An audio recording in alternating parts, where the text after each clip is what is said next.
So I got out of bed at about 7:30 and I decided to wake up and not go back to bed for a while, but I did anyway. So I got up and I had a cup of coffee and it was like, I'm going to do something productive. So I tried to write my book and write some code maybe, but I ended up watching YouTube videos, some really weird ones. And I was like, well, I'm not really doing anything productive. So 15 minutes later after I woke up, I just decided to go back to bed. So the reason I feel like not thinking is because the brain hasn't really sorted itself out. Like I just absorb as much information as I can when I'm awake and do as much as I can because I don't really have a lot of time, like a wakefulness time because of my condition. And sometimes I'm awake, like wide awake, but I can't really do anything important because my brain is all congested. I believe that the brain works on connections and consolidating information while we're sleeping, so I induce sleep if I don't feel that I'm being productive. And that's what I did. I went back to bed, and at about 8 o'clock I started inducing sleep, but this time around I decided to immerse myself in environments by visualizing them. So I would just pan around the desired spawn environment, like the environment that you would start in, and it works really well. It works better than suggestion. So you can be like, oh, I'm going to dream in a skate park or something, but it's a lot better to actually visualize it like this, and you don't even have to be in it. You can be around it. And I just start by panning around these environments and building them. By the time I'm done, I would have fallen asleep and found myself in that environment.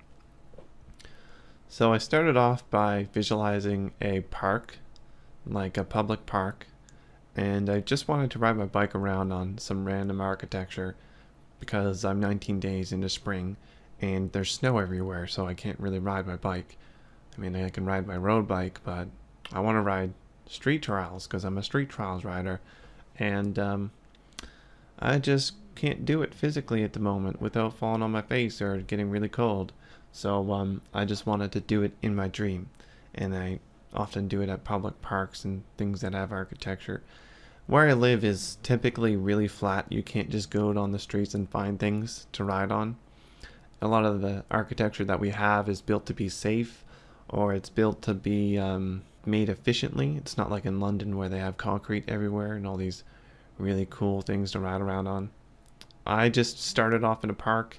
I found it really boring. There wasn't enough manifested to ride on, so I went and looked for an indoors trials park. I eventually found a cult, and they like abducted me.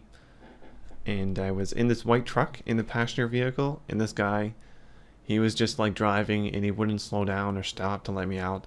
And I was like, you better stop or I'm gonna stab you. And he tried to stab me after I said that, and I took his knife and stabbed him and killed him.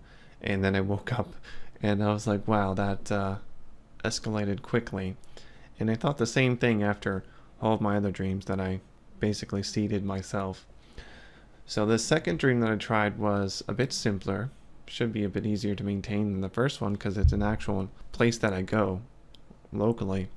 And it's just a small, cheap skate park, and I ride around on my bike there. And I just started off, I was alone. There wasn't anybody around. But over time, like scooter kids and all them other people started to show up and infest the park. And they just sit on things that I want to ride on. So street trials riders, we like to jump up on things in the hardest way possible because it's a disciplined style. We like to do a lot of things that require explosive power and balance. And the way scooter kids ride around in the park and the way they occupy the park in general, it just ruins it. And I just had to ride street, and I was just doing basic street stuff like rolling maneuvers, 360s, 180s. And then it got so infested that I had to start like weaving through people and finding like jump spots where I wouldn't hit anybody. Then everybody started fighting, and I was like, oh, that's typical. Everybody in the park just started to brawl, and I was still trying to ride, but somebody clotheslined me off my bike, and I just was a part of it, and then I woke out of it. The thing that I find that bothers me is that unless the dream is extremely vivid, there's always going to be a desynchronization between the visualization of the front tire and the handlebars. Like when you want to turn the bike, by, rotating the handlebars, the bike will turn, you'll travel in the appropriate direction, and you can actually do a pretty decent simulation in this way. But the front of the tire, you'll often visualize the top of the front tire. This will have a desync in it, like it will not rotate with the bars appropriately, and you'll get this impression that the bike is broken and it will start to fall apart. It's like when the headset of your bike becomes loose, and these two things just don't move well together. I was trying so hard not to look at the top of the tire because it would just mess up the bike and cause it to break, and eventually it just started crashing into people or getting clotheslined and stuff like that, and it didn't end well. It ended very violently. And I woke up and I had the idea that I wanted to burn myself in the dream and to see if I could induce a burn mark on my arm by burning myself in the dream. And what I wanted to do was immerse myself in a boring environment where I could just like light a Bic lighter, put it up to my forearm, and just leave it there and try to burn myself really badly physically. And I visualized the suspension room of my junior high school, because when I went there a lot, and there was just nothing to do in there. It was just big old stacks of books, a desk, and it was really small. You couldn't leave there. I thought that that would be the best environment, but for some reason I wasn't immersed in this environment, and I ended up going to the corner store around my high school, which is far from where I wanted to go, and I had to leap through a window to get inside of this guy's convenience store to buy something. And I was like, dude, you need a door for your building. And then my mom came around for some reason. She was like, oh, this breaks safety rules and stuff, and I'm gonna call the safety people. And I'm like, Mom, you're such a lame-o. And that was the end of that dream. And the last dream was weird because I was just interacting with this girl, and she was talking to me while I was like seemingly awake, like in sleep paralysis. She was like, can you come back to the dream and do this or that with me? And I was like, okay, just give me a moment. And I was like trying to make myself comfortable to go back into the dream and continue what we were doing. And I did that about 5 times because I drank some coffee before I went to bed. So I was waking up continuously, like I was only staying asleep for 20 minutes at a time. And it was one of those things where I felt like I was getting return signals. So if you get return signals in an astral projection, for instance, you're probably going to feel the need to tell the humans around you so they don't get confused as to where you've gone or why you've gone. And that was in my dream, or this might be astral projection with this one girl.